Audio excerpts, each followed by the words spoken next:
Good morning, West Hall. I'm Anthony Lottie. And I'm Josh Anderson. Today is Thursday, October 16th, 2014, and this is your West Side News.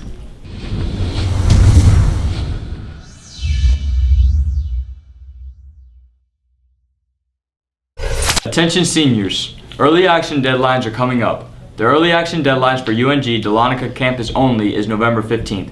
Seniors, get your application submitted.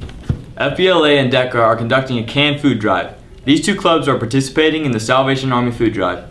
Listen up, students. Every 10 cans you bring in as a donation will enter you for a chance to win an iPad. There will be other prizes from the school store and the Spartan print shop, so bring in some cans. Attention, Spartans, you are invited. Tonight in the theater, starting at 7 p.m., the chorus will be performing their fall concert. Admission is free. Come out and support our chorus singers. Attention all students. Make sure you guys go and follow the West Hall Yearbook Instagram page and tag us in any pictures you think are good to be in the yearbook. They will be having a contest each week and will be announcing the winner each Friday. So make sure you tag the yearbook Instagram in your pictures.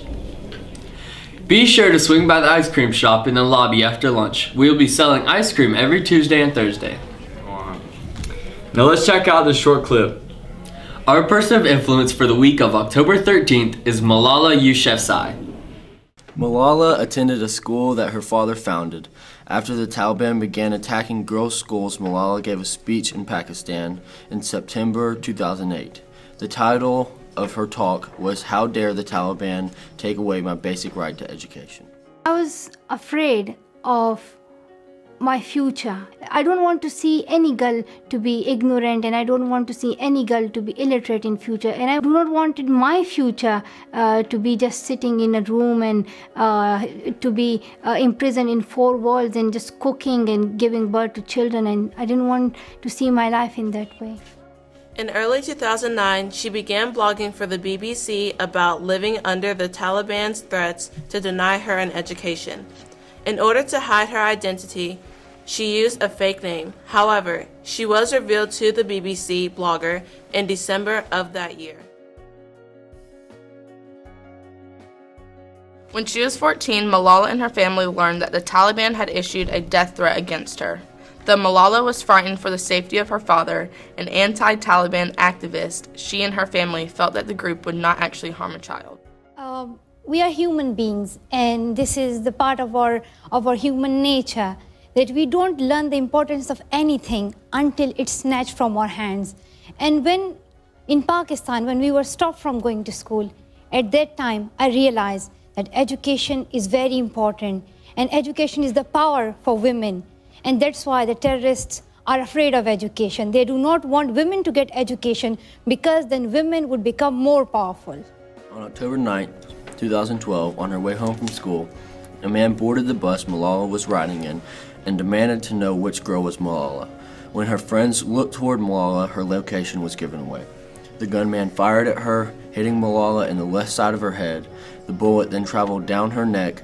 Two other girls were also injured in the attack. The shooting left Malala in critical condition, so she was flown to a military hospital. A portion of her skull was removed to treat her swelling brain. To receive further care, she was transferred to Birmingham, England. Once she was in the United Kingdom, Malala was taken out of a medically induced coma. Though she would require multiple surgeries, including repair of a facial nerve to fix the paralyzed left side of her face, she had suffered no major brain damage. In March 2013, she was able to begin attending school in Birmingham. The shooting resulted in a massive outpouring of support for Malala, which continued during her recovery.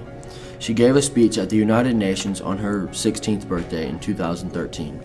She has also written an autobiography, I Am Malala, the Girl Who Stood Up for Education and Was Shot by the Taliban, which was released in October 2013. Unfortunately, the Taliban still considers her a threat.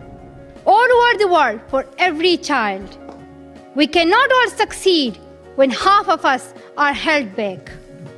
Despite the Taliban's threats, Malala remains a staunch advocate for the power of education. In October 2014, Malala received the Nobel Peace Prize. At age 17, she became the youngest person to receive the Nobel Peace Prize. In congratulating her, Pakistani Prime Minister Sharif said, "She is the pride of Pakistan. She has made her countrymen proud. Her achievement is unparalleled and unequal. Girls and boys of the world should take lead from her struggle and commitment. UN Secretary General Ban Ki-moon described her as a brave and gentle advocate of peace who, through the simple act of going to school, became a global teacher. West Hall's Person of Influence for the week of October 13, Malala Yousafzai. That even one book, one pen, one child, and one teacher can change the world. Let us dream today. Let us dream today. A dream of a bright future where every girl and every boy is going to school, where women's rights are accepted, where there is equality and justice. And let us stand up for our rights and let us fight for it. We are going to be the future, and let us make our future now. And let us make today's dreams tomorrow's reality. Thank you so much.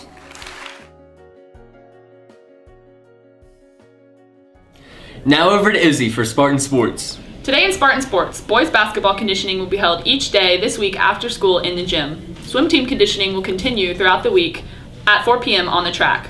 All girls interested in trying out for basketball need to meet in Coach Richardson's room this coming Monday, October 20th, after school from 3:45 to 4:30.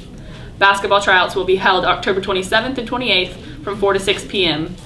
If you are interested in trying out, you must have a physical.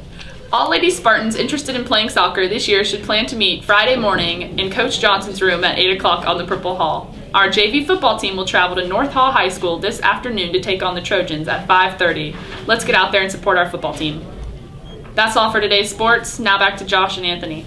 Check your IDs, Spartans. They are now a part of our dress code, so make sure you have it on at all times when you're in the building. You get the first one free, but if you have to replace it, it will cost you $7 in the media center, so make sure you don't lose it.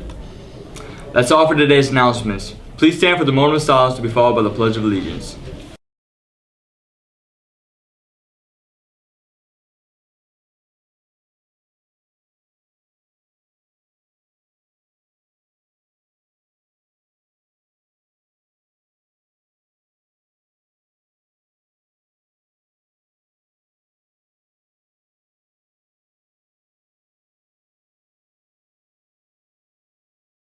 Attention, salute, pledge.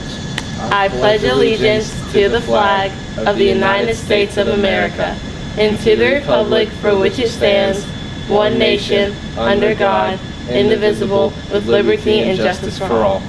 You may be seated.